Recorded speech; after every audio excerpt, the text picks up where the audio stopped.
L'Angers Basket Club tombe avec les honneurs contre Poitiers 67-77 en 32e de finale de Coupe de France.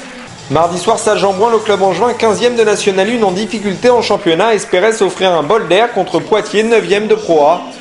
L'ABC, toujours privé de son meneur Ahmed Fella et de son intérieur américain, personne ne pouvait guère imaginer un autre scénario qu'une défaite. En effet, le début de match s'avère délicat pour les Angevins dominés par des Poitevins qui maîtrisent parfaitement leur sujet avec presque 60% de réussite à 2 points contre 33% pour Angers. 13-21, l'écart est déjà fait au bout d'un quart-temps. Oui mais voilà, les coéquipiers d'Olivier Sulpice se lâchent dans le second quart-temps, à l'image de Jean-Victor Traoré, auteur de 16 points et 7 rebonds dans ce match. Résultat, l'ABC revient à 4 longueurs à la mi-temps, 36-40. Les hommes de Jackie Périgua pouvaient légitimement continuer à y croire, mais dans le deuxième acte, Poitiers accélère. Les 18 points du meneur américain Miller font mal au club du bord de Maine. Angers ne tient plus le rythme, le coach angevin Jackie Périgua en profite pour faire tourner son effectif et donner du temps de jeu à des jeunes, à l'image d'Étienne de Casabianca. Son envie de jouer va largement compenser son faible taux de réussite. L'ABC est battu logiquement 77-67, mais le match le plus important ce sera bien ce week-end contre Le Puy en championnat. C'est ce qu'affirme en tout cas le coach Jackie Périgua et l'arrière Étienne de Casabianca. Oui, c'est vrai que quand on rencontre une équipe de Pro A, en plus qui a très bien débuté son championnat, on a toujours un peu une certaine crainte d'avoir un écart important.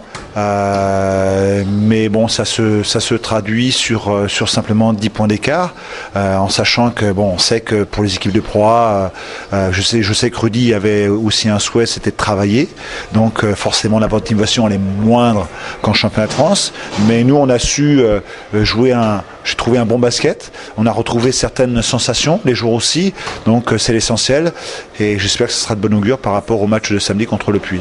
Donc c'était pour nous ce soir un match de préparation, de travail pour préparer notre avenir, et j'espère que notre avenir changera de couleur et surtout qu'on arrivera à retrouver la victoire et surtout à enchaîner les matchs avec la victoire pour pouvoir remonter dans le classement. Oui, je pense qu'il y a forcément des satisfactions sur le plan individuel, mais avant de regarder le plan individuel, moi je regarde d'abord le plan collectif et j'ai senti une équipe satisfaite malgré tout de son match. Bon, on en voudra toujours plus contre le Puy, mais voilà, pour nous la Coupe de France est terminée, on se reconcentre sur le championnat de France avec le Puy-en-Velay dès samedi.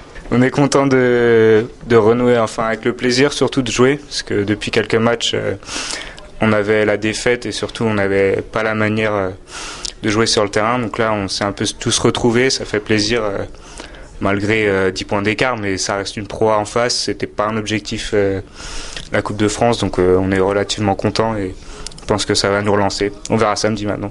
Ouais, enfin j'essaie à l'entraînement de me prouver un maximum. Après là je savais que j'allais avoir du temps de jeu ce soir, j'ai essayé de donner mon maximum. Après comme à tous les matchs là, les shoots sont pas rentrés forcément, mais mes coéquipiers me considèrent pas comme un jeune et ils me donnent la balle et ils me font confiance, donc j'essaie de leur rendre bien, quoi. Puis c'est pour l'équipe à chaque fois de toute façon.